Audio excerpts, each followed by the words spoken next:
All right, this is the Coach Tourist in Bangkok, Thailand, and I want to show you something that's comes about. Questions that come about sometimes.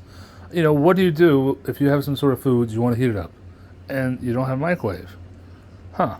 So you improvise. How do you improvise? Well, I have this bowl here that I bought a dish from J Cafe, and in it, more than likely, was a pasta, a part of pasta. I mean, it was never didn't have any type of animal products, meat, as we say, Fleischstück, we call it Fleischstück, which means like a meat dish, and it didn't have any dairy in there either. Sorry if my feet get into this thing.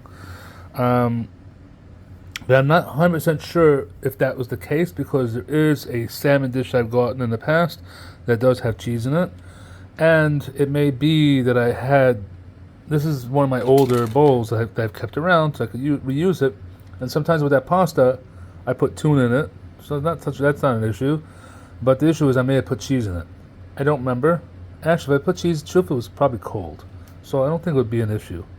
But my question was, as we call it in Hebrew, Ashayla, was can I use this bowl along with this hot water kettle, boil water, and the challenge, because the challenge I have is I got this beautiful couple dishes here. A friend of mine had a friend of his come over and cook for us some nice Thai food, and I took home some leftovers. It's like it looks like chicken soup. It is, but it's actually tom yum.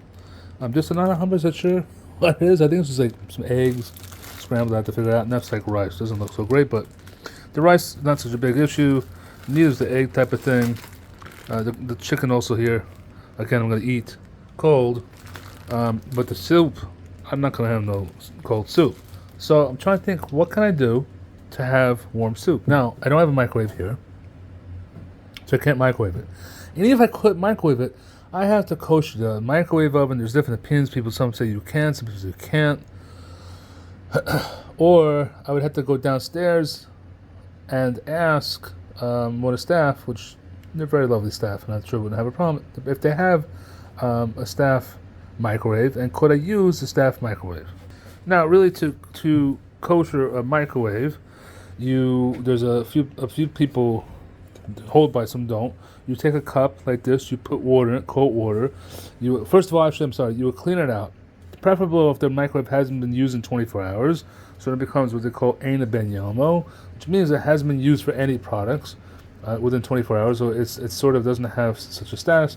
Anyhow, I'm going to give a very simple explanation of kashrut. If you are Jewish or trying to keep kosher, don't go by this. Ask your, as they say, LOR, your local Orthodox rabbi, for instructions, which is kind of what I did, and I'll get to that shortly. Use a cup like this, or any type of other cup, preferably like a new one. I wouldn't use this glass here because who knows what was put in that. And from there, you put water in it, you boil the water, right?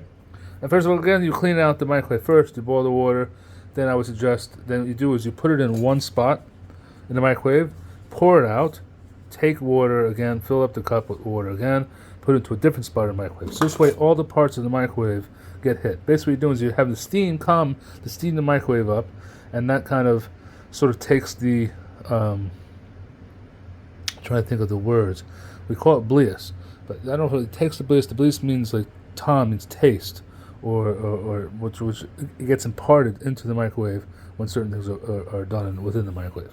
Now, it's still also preferable to cover the food as well. Okay, fine. So I wasn't 100% sure that this well could be done with a staff microwave, and I didn't have time for that. So, like I said, the one idea I had was, let me take the kettle, boil some water, put it in here, and then put this bag into the, so put some shoes on, so pair of feet. So put this bag in there into the boiling water, and then just like let it sort of sit for a bit. And then I even put like this cap on top that I made some noodles earlier, so that's why I have this out now. And that hopefully will cook, or at least heat this chicken soup up to a point. Again, I could do it with a microwave. So I wasn't 100% sure whether I could do it or not, because again, I wasn't sure if there was any dairy in here. I just thought about now, actually dairy, if it was in here, would have been cold. But then again, it could have been hot.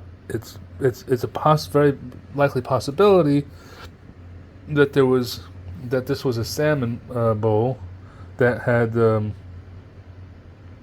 let's say Bulgarian cheese, or feta cheese. I don't remember which one it was.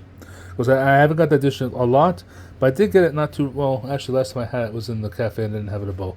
But anyway, there's a possibility. If it was just if it's just the noodles are like I said, they're not milky.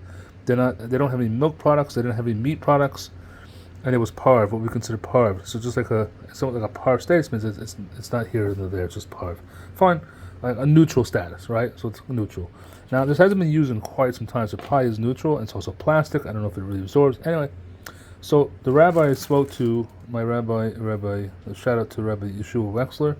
Thank you very much for getting back to me so quick. So I sent him a WhatsApp. He's in Israel. I'm still in Thailand, I said. He suggested if I had another one of these plastic bags to double bag this, I could put it in the microwave, no problem. Wouldn't matter with the kosher, no nothing, the microwave, because it's double bagged.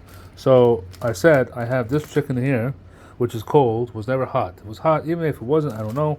I said, okay, what I'll do is I'll take this bag where the chicken was in, and then I'll just clean it out, because it was cold. And again, cold does not usually, it doesn't transfer taste. Cold transfer taste in certain aspects. Again, this is trying to give you a kind of a simple sort of explanation.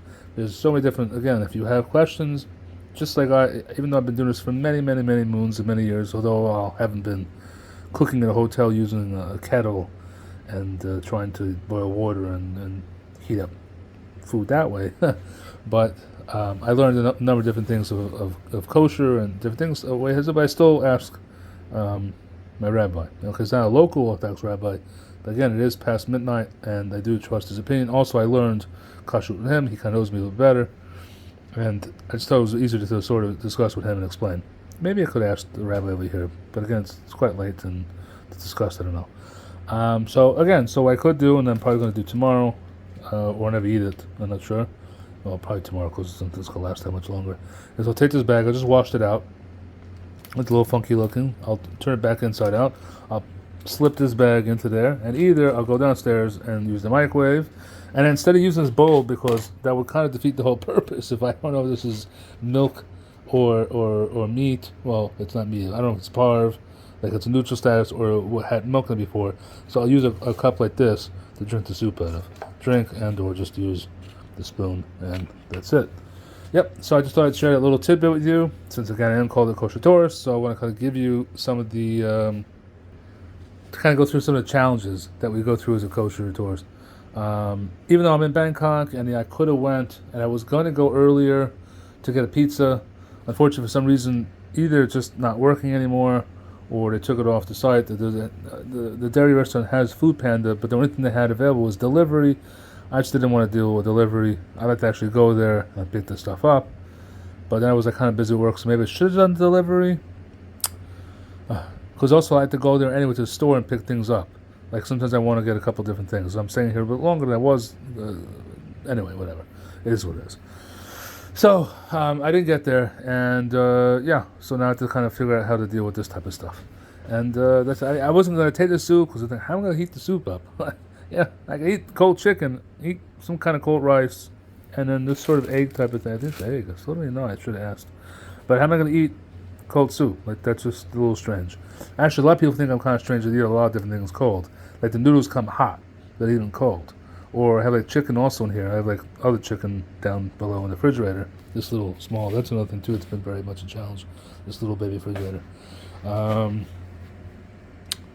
Yeah, that's something to deal with. I know there's a lot of hacks and ways of cooking things that people put online about using irons and using the kettle itself, and I really kind of hope no one used the kettle to put this chicken soup in. I mean, if I wasn't kosher, I guess I'll just dump the chicken soup into the kettle here, which I'm really hoping that wasn't the case. If it is, then I don't know. I think I would probably hit the kettle and boil it with water and then try to kosher it. Anyway. That's been about 10 minutes, and let's call it a video. See you another time. Cheers.